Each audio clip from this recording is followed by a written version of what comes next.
बिस्मिल्लाहिर्रहमानिर्रहीम। अस्सलाम वालेकुम defence lovers, welcome to defence analysis. Speaker हाजिर एक नए एपिसोड के साथ। आज मैं बात करूंगा प्रोडक्ट 53 के ऊपर। प्रोडक्ट 53 बेसिकली है क्या, इसकी स्पेशलिटीज़ और स्किल सेट किस किस्म का है और इसकी कौन सी खासूसियत है जो इसको मुनफरद और नेक्स्ट जनरेशन बनाती है। इसके अलावा किस कंट्री की तरफ से इनवील किया गया है और किस मैकेनिज्म के ऊपर यह काम करती है। इन तमाम बातों को वीडियो में आगे चल के डिस्कस करूंगा। तो चलिए वीडियो स्टार्ट करते हैं। आए 21 मिनट रह के दिखाएं पाकिस्तान की एयर स्पेस। कब आओ ना, लड़ना है चलो लड़ते हैं। पाकिस्तान रिटेलिएट करने का सोचेगा नहीं, पाकिस्तान रिटेलिएट करेगा। Why are we not winning in Afghanistan? One word: Pakistan.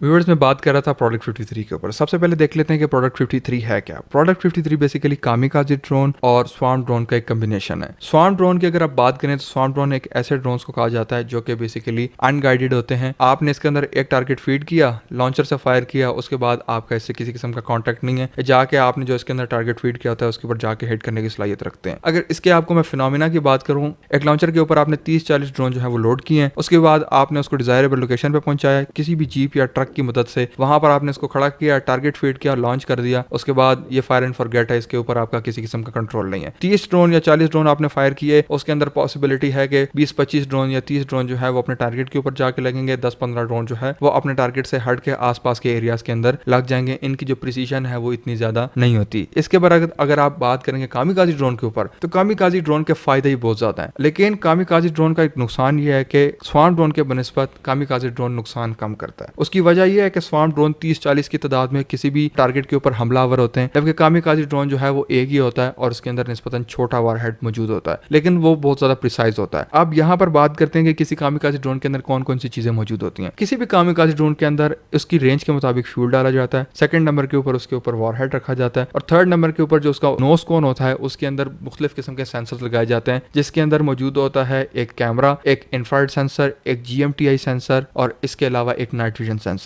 Night vision sensor क्या करता है, वो कैपेबिलिटी देता है किसी भी कामिकाज़े ड्रोन को नाइट मिशंस में ऑपरेट करने के लिए। सेकंड नंबर के ऊपर आता है GMTI sensor. GMTI sensor basically किसी भी मूविंग टारगेट को लॉक करने के लिए मददगार होता है, यानी ground moving target indication sensor GMTI sensor. Third number के ऊपर आता है मेन कैमरा। मेन कैमरा क्या करता है, वो रिकॉर्डिंग कर रहा होता है, रिकॉनेसेंस कर रहा होता है जब आपने कोई भी कामिकाज़े ड्रोन फ्लाई किया या जब भी कोई ऑपरेटर इसको फ्लाई करता है और वो ऑपरेट कर रहा होता है तो उसको एक ये रियल टाइम सिनेरियो से भी वाकिफ करा रहा होता है और दिखाता है कि हम एडवर्सरी के किस एरिया के अंदर हैं और एडवर्सरी की किस किस्म की तनसीबात मेरे नीचे है। और चौथे नंबर के ऊपर जो आता है इंफ्रारेड सेंसर, वो टारगेट एक्विजिशन के अंदर मददगार साबित होता है। तो ये सेंसर और कामिकाज़े ड्रोन को काफी ज्यादा प्रिसाइज और एक्यूरेट बनाते हैं और कामिकाज़े ड्रोन अपने टारगेट को पिन पॉइंट एक्यूरेसी से हिट करने की सलाहियत रखता है। व्यूअर्स, ये तो होगी प्रोडक्ट 53 की इंफॉर्मेशन के प्रोडक्ट 53 बेसिकली है क्या। जैसे मैंने आपको बताया था कि कामिकाज़े ड्रोन और स्वार्म ड्रोन का कॉम्बिनेशन है। अब बात कर लेते हैं कि इसको नेक्स्ट जनरेशन कामिकाज़े ड्रोन क्यों कहा जाता है। इससे पहले जितने भी कामिकाज़े ड्रोन थे या स्वार्म ड्रोन थे वो आपस में इंटर कम्युनिकेट नहीं कर सकते थे। अलग अलग ऑपरेटर की तरफ से उनको फ्लाई किया जाता था और अलग अलग ऑपरेटर जो है वो उसको ऑपरेट किया करते थे। लेकिन अब जो ये कामिकाज़े ड्रोन है जो बेसिकली प्रोडक्ट 53 है, इसके अंदर क्या होगा, जितने भी ये कामिकाज़े ड्रोन आपस में इंटर कम्युनिकेट करेंगे, इसके अंदर आर्टिफिशियल इंटेलिजेंस और नेटवर्क सेंट्रिक वॉरफेयर को एक नेक्स्ट लेवल के ऊपर यूज किया गया है। किस तरीके से एक नेक्स्ट लेवल के ऊपर यूज किया है, इससे पहले जितने भी ये कामिकाज़े ड्रोन होते थे ना, ये अलग अलग एक सिंगल ऑपरेटर इसको इस्तेमाल कर रहा होता था और ये सिंगल एक छोटे से टारगेट को जो है वो एलिमिनेट करते थे, उसको डेजिग्नेट करते थे। जो ऑपरेटर इसको ऑपरेट करता था वो टारगेट देखता था और उसके बाद उसके ऊपर हिट कर देता था। अब जो ये कामिकाज़े ड्रोन है और स्वार्म ड्रोन है, ये इस तरीके से काम करेंगे कि एक कामिकाज़े ड्रोन फ्लाई करेगा और जो स्वार्म ड्रोन है उनके अंदर भी कुछ एडिशनल सेंसर्स ऐड किए गए हैं ताकि उनकी जो टारगेट है उनकी पोजीशन को थोड़ा ज्यादा बेहतर बनाया जा सके। तो ये जो है बेसिकली नेटवर्क सेंट्रिक वॉरफेयर को यूज करते हुए, अपने आर्टिफिशियल इंटेलिजेंस को यूज करते हुए एक दूसरे के साथ कम्युनिकेट करेंगे, एक दूसरे के साथ एक बॉन्ड बना के चलेंगे। उसके बाद ये किसी भी हाई वैल्यू एसेट को डेजिग्नेट करेंगे जो कि इसके अंदर पहले से नीचे ग्राउंड बेस्ड तरीके से फीड किया गया है, जिसके अंदर रडार शामिल है, जिसके अंदर आप कह सकते हैं कि इन्फेंट्री फाइटिंग व्हीकल शामिल है, जिसके अंदर हॉविट्जर्स वगैरह शामिल हैं।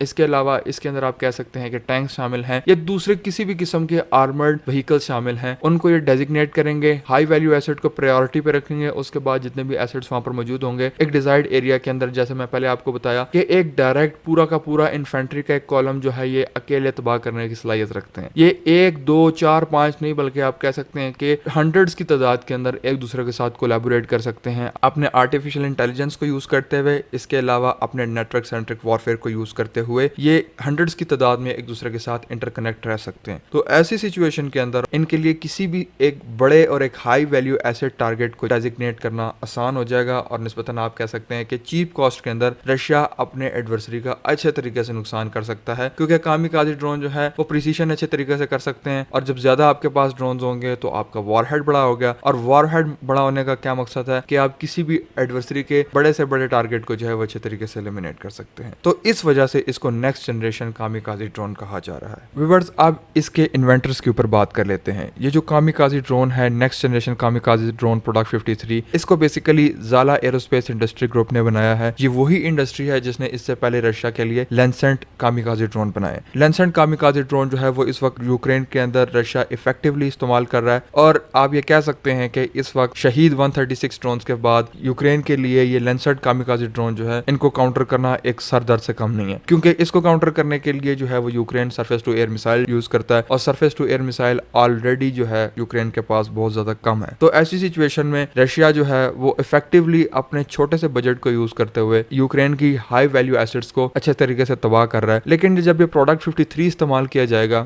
अब आई डोंट नो कि इसको वॉर के अंदर इस्तेमाल किया जा रहा है या नहीं किया जा रहा, लेकिन अगर इसको मीडिया के अंदर अनवील कर दिया गया है तो इसका मकसद यही है कि इसको इस लेवल तक काम कर लिया गया इसके ऊपर कि अब वॉर के अंदर इस्तेमाल करने के लिए काबिल है, या हो सकता है कि वॉर के अंदर इस्तेमाल भी किया जा रहा हो। तो ऐसी सिचुएशन में जब ये लैंसेंट ड्रोन जो है ये बेसिकली 300-400 की तादाद के अंदर एक फॉर्मेशन के अंदर फ्लाई करेंगे, या अगर 300-400 के अंदर नहीं करते तो 80 या 100 की तादाद में भी अगर किसी फॉर्मेशन के अंदर फ्लाई कर रहे होंगे, तो आप देख सकते हैं कि कौन सा सरफेस टू एयर मिसाइल है जो उनको काउंटर करेगा। वो पजल होकर रह जाएगा कि वो किसको मिसाइल मारे और किसको मिसाइल ना मारे। ऐसी सिचुएशन में अमेरिका के पास इस वक्त एक तोड़ मौजूद है, जो उनकी एयरफोर्स रिसर्च लेबोरेटरी ने बेसिकली अपना एक थॉर सिस्टम बनाया है, लेकिन वो अभी बहुत ज्यादा इनिशियल स्टेजेस में है, और मैं नहीं समझता कि वो इस वक्त अमेरिका यूक्रेन को देगा भी, क्योंकि वो इस वक्त लेटेस्ट टेक्नोलॉजी है, और वो अमेरिका सिर्फ और सिर्फ अपनी डिजायर्ड लोकेशन के लिए पहले पूरी करेगा, उसके बाद जो है वो सोचेगा कि किस कंट्री को देना है और किस कंट्री को सेल करना है। इस वक्त वही एक थॉर सिस्टम जो अमेरिका ने बनाया है वो इसको काउंटर कर सकता है। वो बेसिकली किस तरीके से काम करता है मैं आपको लिंक डिस्क्रिप्शन में दे दूंगा, और एंड स्क्रीन पे आपको वीडियो मिल जाएगी, जरूर चेकआउट कीजिएगा। बड़ी जबरदस्त तरीके से वो सिस्टम काम करता है, अपने इलेक्ट्रोमैग्नेटिक वेव्स के जरिए से और रेडिएशन से वो बेसिकली ड्रोन्स को काउंटर करता है। अब आखिर में बात करते हैं इसके स्किल सेट और स्पेशलिटीज के ऊपर। जिस तरीके से मैं आपको पहले सब चीजों को एलैबोरेट कर चुका हूं, तो आई थिंक सो कि आपको समझ आ गई होगी कि किस तरीके से ये इस्तेमाल किया जाता है और ये क्यों स्पेशल है। क्योंकि ये एक कामिकाज़ी ड्रोन नहीं है, ये बेसिकली सेट ऑफ कामिकाज़ी ड्रोन्स है जो कि बेसिकली किसी भी एक ऐसे कॉलम के ऊपर हमलावर हो सकता है जिसके अंदर आपके आर्मर्ड डिवीजन है, जिसके अंदर आपके इन्फेंट्री है, जिसके अंदर आपके आर्मर्ड पर्सनल कैरियर्स हैं, या इसके अंदर आपके लैंड बेस किसी भी किस्म के एसेट्स हैं, सरफेस टू एयर मिसाइल्स हैं, या रेडार्स हैं, या उस सरफेस टू एयर मिसाइल्स की बैटरी के कमांड सेंटर्स हैं। हर एक चीज के ऊपर ये अच्छे तरीके से इफेक्टिव हो सकता है। तो ये इसकी स्पेशलिटी है कि इसको सरफेस टू एयर मिसाइल की तरफ से काउंटर करना बहुत ज्यादा मुश्किल है, या आप कह सकते हैं कि ऑलमोस्ट नामुमकिन है, क्योंकि 80 या 100 ड्रोन्स अगर एक फॉर्मेशन के अंदर उड़ रहे होंगे तो आपके सरफेस टू एयर मिसाइल की बैटरी के लॉन्चर के अंदर एक टाइम में कितने मिसाइल होंगे? 10, 20, 30, 40, 50, ज्यादा से ज्यादा 60 मिसाइल। इससे ज्यादा आप मिसाइल रख नहीं सकते किसी भी surface to air missile battery के लॉन्चर के अंदर। तो फिर ऐसी सिचुएशन में ये आपके सरफेस टू एयर मिसाइल को कंप्लीटली कवर कर लेता है। ये बेसिकली वही फिनोमेना है जो स्वार्म ड्रोन इस्तेमाल करते हैं आपके सरफेस टू एयर मिसाइल को